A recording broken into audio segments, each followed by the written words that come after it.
just following people and kind of. Well, I was just going to say, observing. otherwise, he is like a very, and this is why I wanted to bring this one up specifically too, because I think there will be some talk about it when people eventually get to see this new Fincher film. Like Michael Fassbender in that film, I think has like 10 lines of dialogue. Oh, okay. Everything else in the film is voiceover. It's very similar to this. Got you.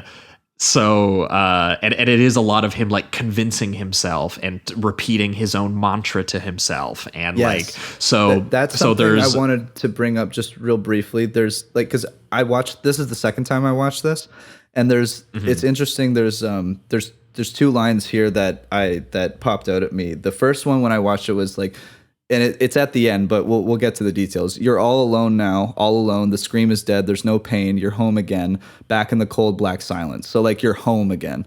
And then the other one is one more killing and you're through. One more to die, and then you won't have to be alone. It feels like he's fighting himself entirely on what he wants. It's just like half of him just wants to be this cold-hearted killer. That feels nothing besides the hatred he needs to do the job, and then there is a part of him that just keeps lingering on that he wishes wouldn't. That is the humanity and the connection to his past and the people he actually cares about, and maybe possibly a love that he could have.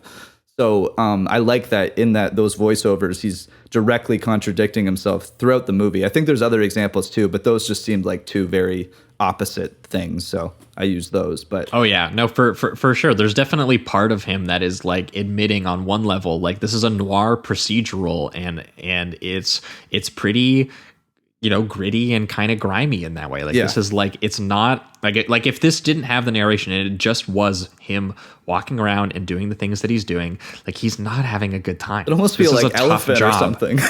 Like just like it's like killed. It's a tough, boring job where he has to just kill time until he kills a guy. And the worst parts of every job that he does are the parts where he has to talk to people, and he hates having to talk to these people and go through the motions of having these conversations to get his thing. He calls them contacts, but at the same time, he's also like, in order to be good at this work, he's created this brutal psychological state within himself, this very, this philosophy of alienation, because that's what's necessary to actually do it, to bear it, be able to pull it off. Yeah, and there's a trust in himself. It's the same kind of confidence, I guess. But it is unnatural, I think, is the thing that the movie makes that's interesting, is that he's trained himself to have it the same way the Murder by Contract character has, but you can feel his like repression of having forced the human part of himself down in order to do that. Totally. And in certain moments in this film, that longing just kind of does come out, and he's like,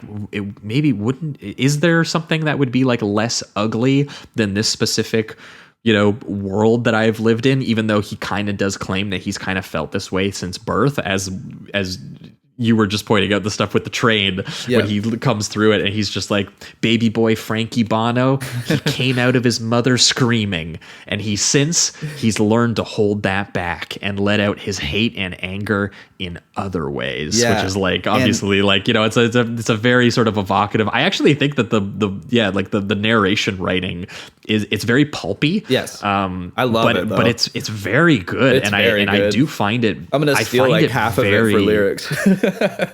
It's just, there's, I don't know, there's something that's just so hateful and so gravelly and kind of venomous and ugly about it that it really just is like a guy who, it sounds like a guy who hates people and wishes he could kill them all. And it does that very well, which then merges with Alan Barron's performance, who he is a first-time actor, kind of like stepping into the role a little bit. I mean, I guess you could say he probably had some theater work and stuff before this, but there's something about his performance that's not trained in a way that I kind of like, where he feels a little off and awkward at times. But it does suits this guy that like doesn't belong in the environment that he wanters. Because he has this line where he goes, "You got to know him like a brother to kill him. Like, don't take chances." Yeah. And it's that same thing where he's fighting himself. It's like, I think that's why he has to convince them that he hates them, because he also convinces himself that he has to get to know them so well that he can kill them, and he does know their patterns, and he understands them as a person, so that the job is easy. But then in order to do that, you would have to get to know someone. So you'd probably find some type of connection or empathy or sympathy or something along those lines. And so that's where he kind of, he's again, it's just another example of him constantly tricking himself into being okay with the job that he's doing. And then like you said, having this like gritty narration, and then it's surrounded by people that are all, assumedly going to happy families for Christmas and having those types of connections and love in their life. It's just a constant reminder that he's alone. So it feels like he has to take that and then just convince that this is the place he should be. This is actually happiness to him. Like he has. Yeah, well, I mean, I love that line that he gets where he's like, you're alone, but you don't mind that. You're a loner, and that's the way it should be. You've always been alone. That's your trademark. In fact, you like it that way. Yeah, and him saying those things in such a like, he says them in a row, and it seems like excuse after excuse. That's how it comes off. It's like he's trying to convince himself that he's okay as this person. And again, I love this idea that he's kind of like mechanically describing his repression process, right? yeah. He's like, you don't feel anything, right? Yeah, you don't feel anything. You're just a cold-hearted killer.